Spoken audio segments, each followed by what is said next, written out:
What is up? What is up, everybody? They are doing construction downstairs, so I figured I'd better get this video in now because Lord knows when they're going to start sawing and hammering more.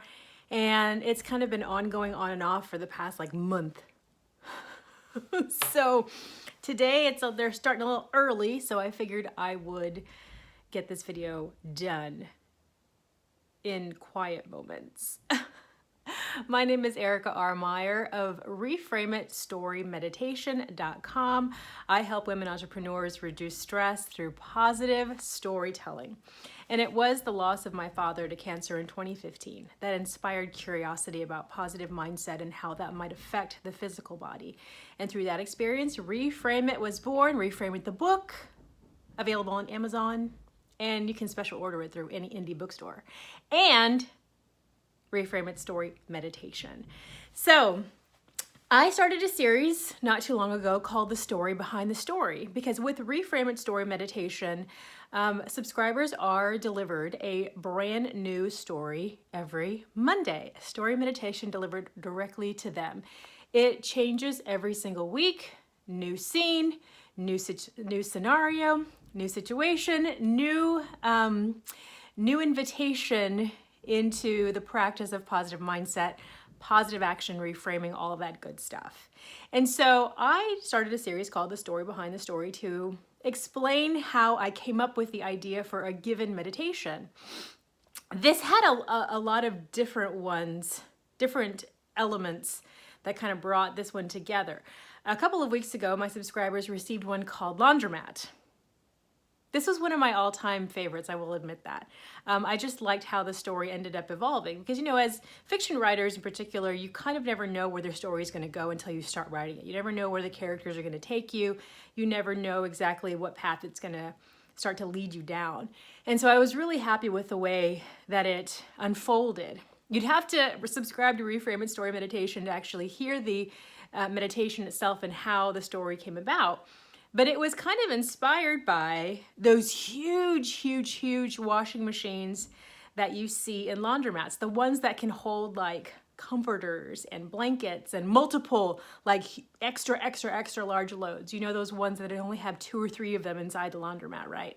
I see them often whenever I'm walking around in the streets of San Francisco. I see different laundromats and I see those giant machines right in the front, right? And I've always thought to myself, because I've got some of those big, now I'll say this, I have had my share of pregnancy pillows.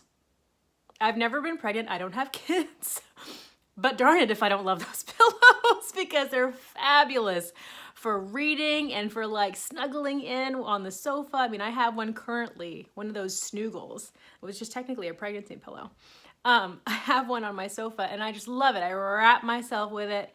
And I just, it's great to watch, to stream stuff on your device or to read, blah, blah, blah. It's just a great little thing. Anyway, those things are not don't easily fit in a traditional, regular washing machine. So they need one of those giant ones. I have yet to wash the one I have, but it needs it. It needs it.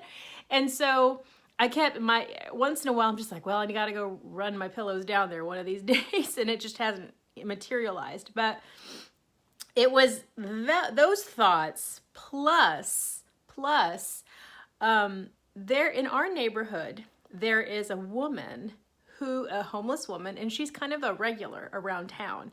And the word on the street is that that's what she prefers. Like, she's been offered help, she's been offered assistance, and she refuses it because she is perfectly content living as she's living. And she's been roaming around our neighborhood for the past 5 years. We've lived here for 5 years, and she's been a staple. And people that have talked about her, like on those apps like Nextdoor, have asked about her because she wears all of her clothes. She's got layers and layers and layers and layers and layers of clothes and bags and suitcases she carries with her everywhere. And people that have lived here and have since moved away commented and were just like, oh yeah, I used to live in that neighborhood and she's been there 15 years, 16 years, but she actually lives around town. Her son checks on her, but that's her preference, which is very, Okay. But anyway, she also kind of is a part of how I weaved the story together. So it was that and needing to wash my giant pillows that kind of came up with a story meditation called Laundromat. And it's a really great way of illustrating how you lend a hand to somebody in need, and how that person ends up blessing you more than you them in a way. So again, you'd have to go to reframeitstorymeditation.com, subscribe, and listen to know exactly how it unfolded. But that was what it was, those two little elements. Me knowing I needed to take my giant pillows in to a giant machine for washing, and to that, woman that is basically, like I said, she's like a common sight in our neighborhood, and she's harmless, and she's sweet little old lady, and I see her in Walgreens, I see her in Starbucks, and she's just there with all her stuff and perfectly content. Gotta hand it to her. So anyway, if you have any questions about Reframe It Story Meditation, reframeitstorymeditation.com is where you can get info. There are 2 free previews there that are available to you. If you go to reframeitstorymeditation.com/preview, you can grab 2 preview meditations so you can kind of see if story meditation is right for you. It's very unconventional, very non-traditional. This is something that is totally just unique in and of itself, and I just invite you to try it. So anyway, EricaRMeyer.com, reframeitstorymeditation.com. You guys have an amazing Wednesday, right? Yeah, Wednesday. And happy reframing. Bye, guys.